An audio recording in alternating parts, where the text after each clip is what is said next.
अनीता ने अनिल को अपनी मौसी के बेटे के बारे में बताया। अनिल को भी ये रिश्ता ठीक ही लगा। रिश्ते के लिए बात आगे बढ़ गई। अनीता की मौसी अगले ही दिन अनीता के घर आ गई। साथ में उनका बेटा भी था। उनका बेटा देखने में बहुत ही साधारण था, या ये कहना गलत नहीं होगा कि उम्र में काफी बड़ा लग रहा था। अनिल को ये बात थोड़ी अजीब लगी। उसने अनीता को अपने पास बुलाकर अनीता से कहा कि तुम्हारी मौसी का बेटा कुछ ज्यादा बड़ा नहीं लग रहा है। हमारी तारा और उसकी उम्र में कुछ ज्यादा ही फासला लग रहा है। अनीता ने मुंह बनाते हुए अनिल से कहा, देखिए आपकी बहन को वैसे भी कोई पसंद नहीं करता है ना हमारे पास दहेज देने को है, ना ही और कुछ। अब थोड़ी बहुत कमियां तो हमें भी बर्दाश्त करनी होंगी।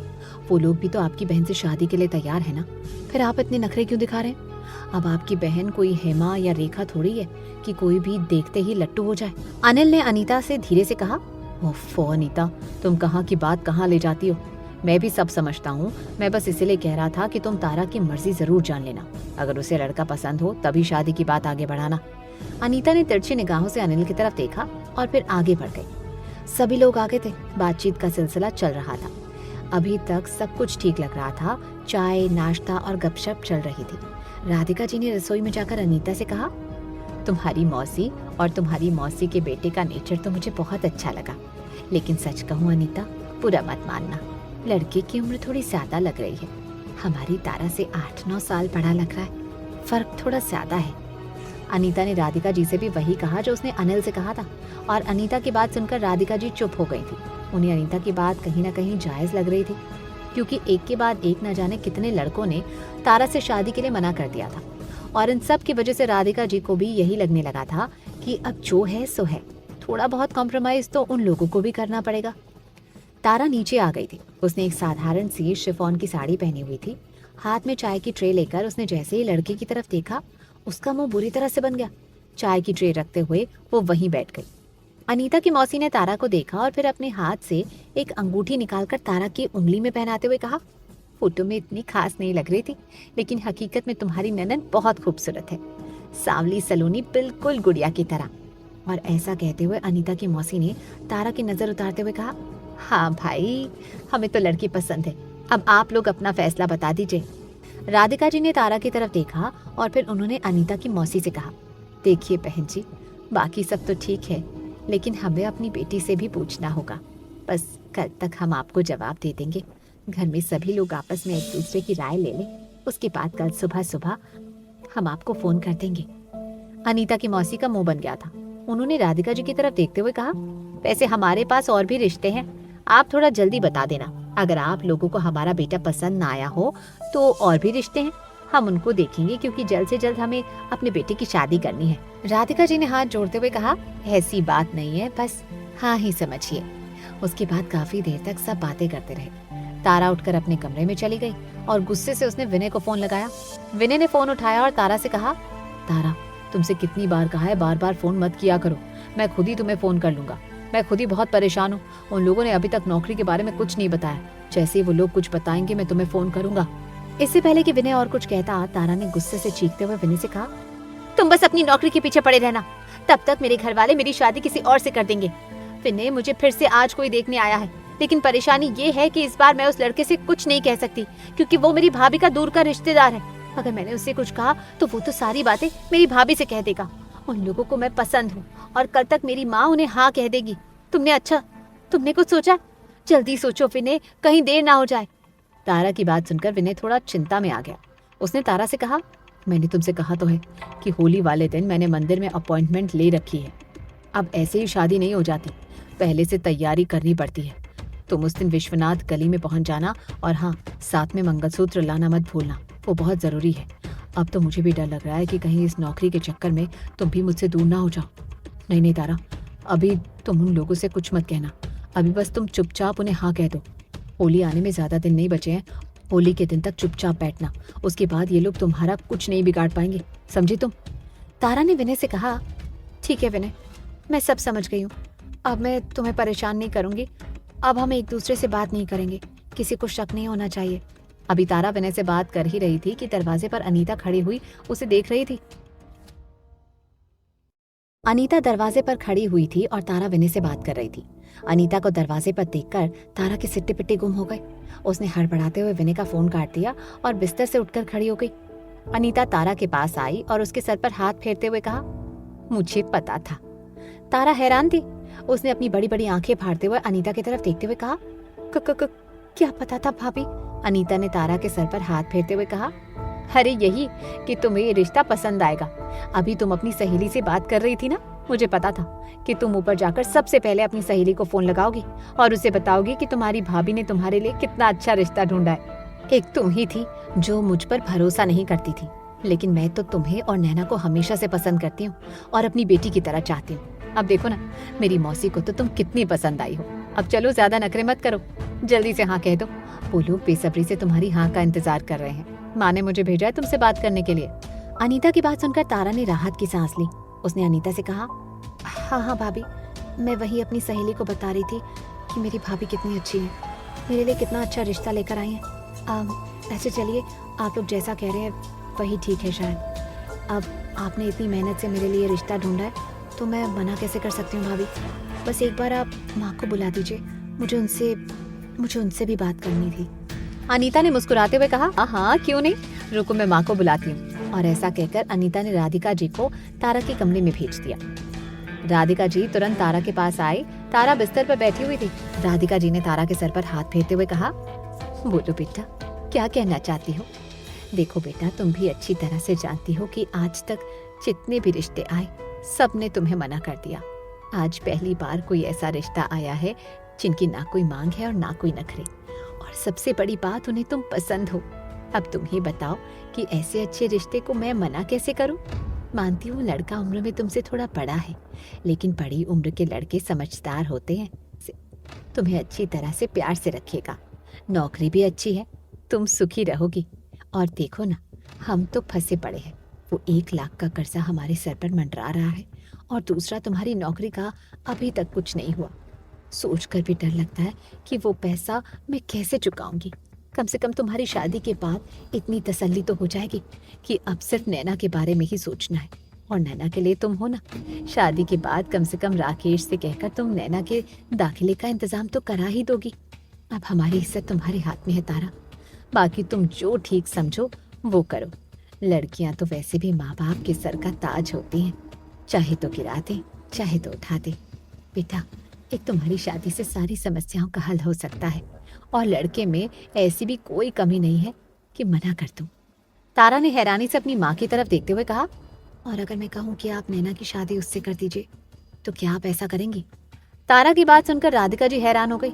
उन्होंने तारा से कहा, इन सब से नैना का क्या वास्ता बेटा? नैना और उस लड़के में बहुत फर्क है उम्र का। तुमसे तो फिर भी वो 8-9 साल बड़ा है, लेकिन नैना ही तुमसे इतनी छोटी है। तुम ऐसी बात सोच भी कैसे सकती हो तारा? नैना डॉक्टर बनना चाहती है, उसे अभी पढ़ाई लिखाई करनी है, ये शादी की बात तो सोच भी नहीं सकती। और ऐसा कैसे संभव है कि घर की बड़ी बेटी कुंवारी बैठी रहे और छोटी की शादी कर दी जाए? तारा मुस्कुराने लगी। उसने अपनी माँ का हाथ पकड़ते हुए कहा, मैं तो मजाक कर रही थी माँ, आजकल आप हर बात को बहुत सीरियसली ले लेते हो। मैं तो बस देखना चाह रही थी कि आपका रिएक्शन क्या होगा। कोई बात नहीं माँ, मैं आपकी बात समझ रही हूँ। आप यही चाहती हैं ना कि मैं इस रिश्ते के लिए हाँ कह दूँ? तो ठीक है, आप लोग जैसा चाहते हैं वैसा करिए। वैसे भी एक लड़की अपने माँ बाप के घर में बोझ ही होती है। अब आप मुझे जहाँ भेजना चाहें वहाँ भेज सकती हैं। राधिका जी की आंखों में आंसू आ गए। उन्होंने तारा के चेहरे पर हाथ फेरते हुए कहा, ऐसी बात नहीं है बेटा, तुम्हारी भी उम्र हो रही है, मेरे पास कुछ भी नहीं है। बस तुम्हारे लिए थोड़े बहुत गहने बनवा लिए थे, उनसे क्या होगा? क्या तुम्हें घर पर बैठा कर ऐसे ही बूढ़ी कर दूं? क्या करूं, कुछ समझ नहीं आ रहा है, इसीलिए उस लड़के को हाँ कह दी। लेकिन अभी भी अगर तुम मना कर दोगी तो मैं ये रिश्ता नहीं होने दूंगी। अब तुम बताओ, तुम्हारा क्या फैसला है? अपनी माँ की बात सुनकर तारा ने खड़े होते हुए अपनी माँ से कहा, आप उस लड़के को हाँ कर दीजिए, मुझे कोई परेशानी नहीं है माँ। मैं समझ चुकी हूँ एक माँ की तकलीफ क्या होती है, और मैं आपकी तकलीफ की वजह नहीं बनना चाहती। राधिका जी मायूस हो गई थी। उन्होंने तारा के कंधे पर हाथ रखते हुए कहा, पता नहीं बेटा, ऐसा लग रहा है कि तुम दबाव में आकर हाँ कर रही हो, लेकिन अगर ऐसा नहीं है तो मेरी बेटी, तुम्हें दुनिया की सारी खुशियां मिले, तुम बहुत खुश रहो। जो बेटियां अपने माँ बाप का दुख दर्द समझती हैं वो हमेशा सुखी रहती हैं। तारा ने मुस्कुराते हुए पलटकर अपनी माँ की तरफ देखा और अपनी माँ से कहा, माँ, अब मैंने फैसला कर लिया है, कि मैं अपने फैसले पर अडिग हूँ। आप उस लड़के को हाँ कह दीजिए, अब मेरी शादी होकर ही रहेगी, क्योंकि अगर मेरी शादी से ही आपकी सारी तकलीफ दूर हो जाएगी तो क्यों ना मैं शादी करके आपकी सारी तकलीफें दूर कर दूं। राधिका जी नीचे आ गई। उन्होंने अनीता की मौसी से कहा, लीजिए बहन जी, अब आपको कल तक का इंतजार नहीं करना पड़ेगा। मेरी बेटी को आपका बेटा पसंद है, उसने हाँ कह दी है।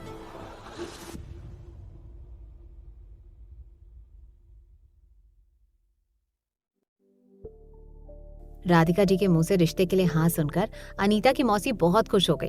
उन्होंने अनीता से कहा, चलो आप सभी को बधाई हो, रिश्ता तो तय हो गया। अच्छा हुआ हमारी जान पहचान में हुआ, वरना आजकल की लड़कियों का कोई भरोसा नहीं है कि कब इज्जत का जनाजा निकलवा दें, कुछ नहीं पता।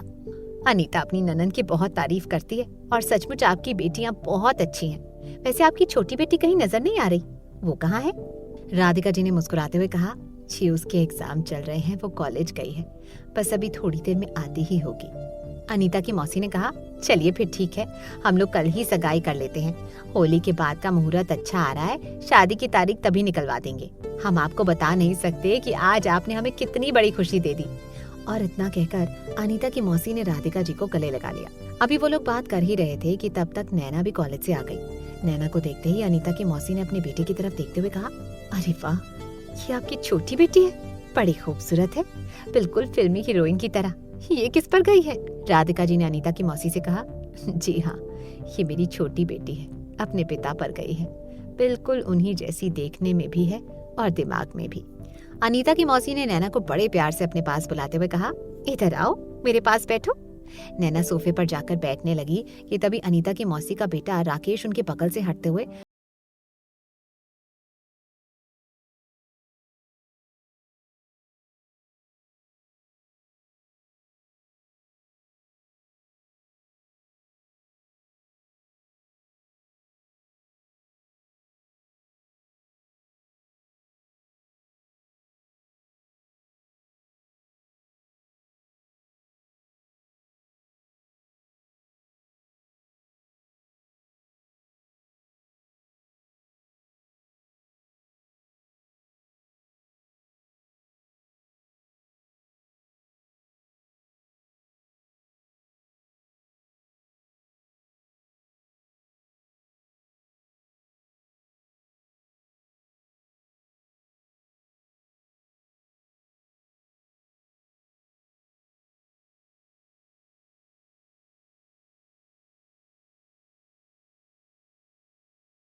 तारा की शादी तय हो गई है और ये तुम्हारे होने वाले जीजा जी हैं। नमस्ते कहो इन्हें।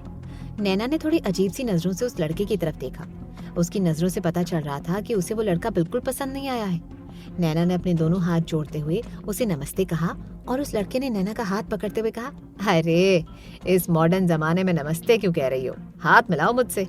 और ऐसा कहकर उसने जोर से नैना का हाथ दबा दिया। नैना समझ गई कि इसकी नियत अच्छी नहीं है। नैना ने असहज होते हुए कहा, जी मैं अभी आ रही हूँ, यूनिफॉर्म चेंज करने जा रही हूँ। और ऐसा कहकर नैना वहां से उठकर सीधे अपने कमरे में चली गई। वहां जाकर उसने गुस्से से अपना बैग बिस्तर पर पटकते हुए कहा, ये क्या नाटक लगा रखा है माँ ने, और तुम्हें क्या हो गया दीदी, इतने घटिया लड़के को तुमने हाँ कह दी। तारा ने हैरान होते हुए नैना की तरफ देखते हुए कहा, तुम्हें कैसे पता कि वो घटिया लड़का है? नैना ने तारा से कहा, और तुम्हें कैसे पता चला कि वो अच्छा लड़का है? ना ही उसकी शक्ल अच्छी है, ना ही नियत अच्छी है, निहायत ही घटिया किस्म का लड़का है, और तुम उससे शादी करने जा रही हो। तुम्हारा दिमाग खराब तो नहीं हो गया है? और क्या हुआ तुम्हारे उस विनय का? भूल गया क्या वो अपना प्यार? तारा ने मायूस होकर नैना की तरफ देखते हुए कहा, वो मजबूर है, अभी उसकी जॉब नहीं लगी इसीलिए। नैना ने तारा से कहा, वो मजबूर हो सकता है, तुम तो मजबूर नहीं हो ना दीदी। स्ट्रांग बनो, नौकरी ढूंढो, जरूर तुम्हें कोई अच्छी नौकरी मिल जाएगी और फिर अपने विनय से शादी कर लेना। ये लड़का तो मुझे बहुत ही खराब लगा है, पता नहीं कौन इसे लेकर आया है। तारा ने हंसते हुए कहा, और कौन लेकर आएगा, गेस करके देखो। नैना ने अपनी आंखें चढ़ाते हुए कहा, ओह नो, क्या भाभी? तारा ने हंसते हुए कहा, राइट गेस, आपकी भाभी जी इतना अच्छा रिश्ता लेकर आई हैं। नैना ने तारा से कहा, और तुम शादी के लिए हाँ भी कह चुकी हो। तुम्हारा क्या होगा दीदी, सचमुच तुम पागल हो। तारा ने नैना से कहा, अब जो भी हो, माँ की परेशानी मुझसे देखी नहीं जाती। ठीक है, जो है सो है, थोड़े दिन में अपने आप ठीक हो जाएगा। नैना ने गुस्सा होते हुए तारा से कहा, मैं तुम्हें फिर समझा रही हूँ दीदी, ऐसा मत करो। कहीं ना कहीं भगवान ने तुम्हारे लिए किसी को तो जरूर बनाया होगा, और वो भी बहुत सोच समझ।